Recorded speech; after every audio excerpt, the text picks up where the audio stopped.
সাদ আদ-দিন কোপেক, পূর্ণ নাম সাদ আল-দান কোবেক বিন মোহাম্মদ, একজন ঐতিহাসিক চরিত্র হলেও বর্তমান কালেও তাকে নিয়ে আলোচনা সমালোচনা কম নয়। তুর্কি সিরিজ দিরিলিস আর্তুগুলের অন্যতম খলনায়ক হিসেবে দেখা যায় তাকে। সেলজুক সাম্রাজ্যের অন্যতম আলোচিত এই ব্যক্তির জীবনের সকল জানা অজানা ঘটনা থাকছে কম্পাসের আজকের আলোচনায়, সাথেই থাকুন।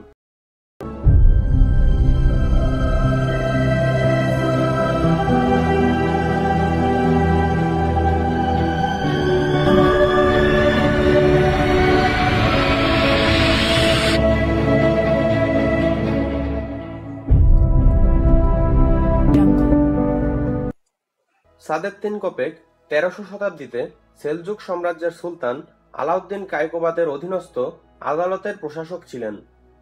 তিনি খুব কম সময়ের মধ্যে রাজসভায় অনেক উন্নতি সাধন করতে সক্ষম হন। সাদেত্তিন সর্বপ্রথম রাজসভায় একজন অনুবাদক হিসেবে যোগদান করেন। তারপর তিনি আমিরের শিকার পদে উন্নতি লাভ করেন, অর্থাৎ সুলতান আলাউদ্দিন শিকারে থাকাকালীন সময়ে সকল বিষয়বস্তুর দেখভাল তিনি করতেন।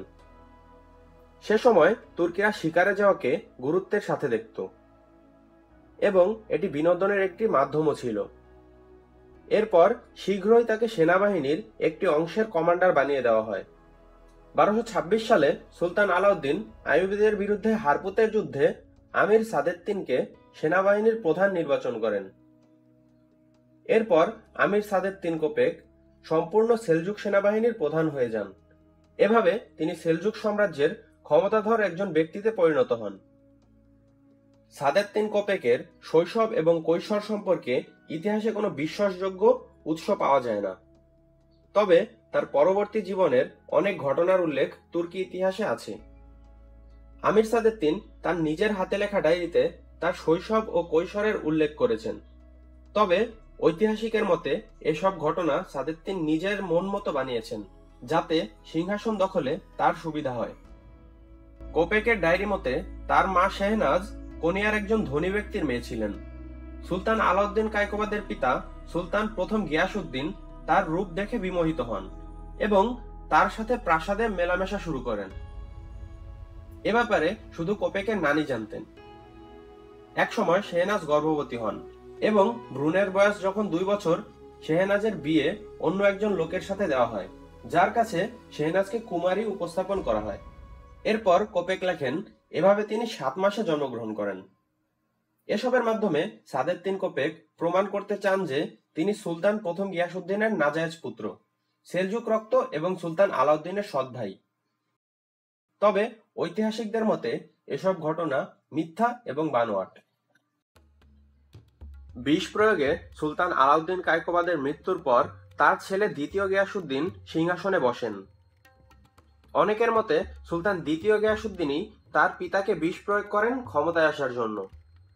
সুলতান দ্বিতীয় গিয়াসউদ্দিনের শাসনামলে কোপেক আরও উন্নতি করতে থাকেন এবং আরও ক্ষমতার অধিকারী হয়ে যান।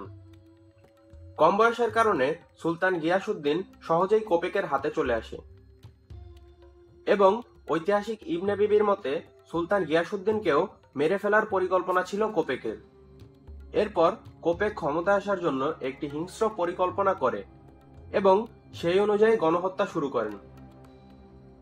সেনাবাহিনী থেকে তার বিপক্ষে যেতে পারে এমন সেনা কর্মকর্তাদের তিনি হত্যা করেন, যার মধ্যে সুলতান গিয়াসউদ্দিনের শিক্ষক আলতুন আতাবেও ছিলেন, যাকে রাষ্ট্রদ্রোহের জন্য অভিযুক্ত করা হয়। এরপর কোপেক হাসামউদ্দিন কেমার এবং তাজউদ্দিন পারভেনকেও হত্যা করেন। কোপেকের এরূপ হত্যাকাণ্ডের ফলে বিখ্যাত বাবাই বিদ্রোহ শুরু হয়, যা কোপেক শক্ত হাতে দমন করেন। এরপর তিনি রাজকুমার কিলিচ আরসালান, তার ছোট ভাই রুকনুদ্দিন এবং তাদের মা আদিয়া সুলতানাকেও হত্যা করেন। আনাতোলিয়ার দুর্গগুলোর পাহারায় থাকা খোয়ারেজমি সৈন্যদের উপরেও কোপেকের সন্দেহের চোখ পড়ে। সাদেত্তিন এদের লিডার কির খানকে বন্দী করলে সৈন্যরা তাদের পাহারা থেকে সরে এসে আইয়ুবীদের সাথে যোগদান করে। যে সময় বহির্শক্তি থেকে রাষ্ট্রের সবচেয়ে বেশি সুরক্ষার দরকার ছিল, সে সময় সাদেত্তিনের এরূপ কর্মকাণ্ডের ফলে রাষ্ট্র অনেকটা দুর্বল হয়ে যায়। এরপরই সাদেত্তিন একজন স্বৈরশাসকের বেশে হাজির হয় এবং রাষ্ট্রের নিয়ম অমান্য করে সুলতানের সামনেই রাজদরবারে তরবারি কোমরে বাঁধা শুরু করেন। এ সময় কোপেক বলা শুরু করে যে তিনি সুলতানের পুত্র। সাদেদ্দিন কোপেকের মানসিক ভারসাম্য নষ্ট হওয়ার নমুনা দেখা যেতে থাকে এবং সুলতান গিয়াসউদ্দিনও তাকে সিংহাসনের প্রতি হুমকি স্বরূপ দেখা শুরু করেন। তাই সুলতান সেভাসের কমান্ডার আমির হাসামউদ্দিন কারাচার কাছে সাহায্য প্রার্থনা করেন। আমির হাসামউদ্দিন কারাচা এমন একজন কমান্ডার ছিলেন যাকে স্বয়ং সাদেদ্দিন কোপেকও ভয়ের চোখে দেখত। আমির হাসামউদ্দিন তার পরিকল্পনার কথা সুলতানকে বলেন যে তিনি কিভাবে কোপেককে হত্যা করতে চান।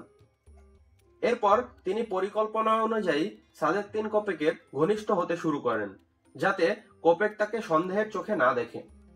এমনকি আমির হাসামউদ্দিন রাতে সাদেদ্দিনের সাথে খাওয়া দাওয়া শুরু করেন। এমনই এক রাতে খাওয়া দাওয়া শেষ করে আমির হাসামউদ্দিন সুলতানের অনুমতি নিয়ে ঘর থেকে বেরিয়ে আসে এবং তার সহযোগী আমিরে আলম তোগানের সাথে কোপেকের জন্য অপেক্ষা করতে থাকে। কিছুক্ষণ পর কোপেক ঘর থেকে বেরিয়ে আসলে আমির হাসামউদ্দিন তার তরবারি দিয়ে সাদেদ্দিনের গলায় আঘাত করতে যান, কিন্তু তার লক্ষ্য ভুল হয়ে তরবারির আঘাত কোপেকের গালে গিয়ে লাগে। রক্তাক্ত মুখ নিয়ে কোপেক সেখান থেকে পালানোর চেষ্টা করলে আমির হাসামউদ্দিন ও তার সহযোগী তার পিছনে ধাওয়া করে, কিন্তু তাদের পাকড়াওয়ে আসার পূর্বেই অন্য সৈন্য ও কর্মচারীরা সাদেদ্দিনের হত্যা করে ফেলে। সুলতান গিয়াসউদ্দিনের আদেশ মতে কোপেকের লাশ একটি খাঁচায় ভরে কোনিয়ার একটি উঁচু স্থানে ঝুলিয়ে রাখা হয় যাতে অন্যরা কোপেকের পরিণতি দেখে শিক্ষা নিতে পারে। কথিত আছে একসময় কোপেকের লাশবাহী খাঁচার দড়ি ছিঁড়ে যায় এবং নিচে তাকে দেখতে আসা সকলের উপরে গিয়ে পড়ে। এ সময় অনেকে প্রাণ হারায়, অর্থাৎ মৃত্যুর পরেও কোপেক অনেকের প্রাণ নিয়ে যায়। তুর্কি ইতিহাসে কোপেক একজন বিশ্বাসঘাতক, হত্যাকারী এবং জুলুমকারী হিসেবে উল্লেখিত থাকবে। তুর্কিদের আরেকজন ঐতিহাসিক ব্যক্তি যিনি কোপেকের সম্পূর্ণ ভিন্ন চরিত্র এবং তুর্কি আদর্শ, তার নাম উরগুচ খান। উরগুচ খানের জীবন সম্পর্কে জানতে আমাদের এই ভিডিওটি দেখতে পারেন। ভিডিওটি ভালো লাগলে লাইক করতে পারেন এবং কমেন্ট করে আমাদের জানাতে পারেন। পরবর্তী ভিডিও সবার আগে পেতে সাবস্ক্রাইব করে বেল বাটনটি ক্লিক করে রাখতে পারেন।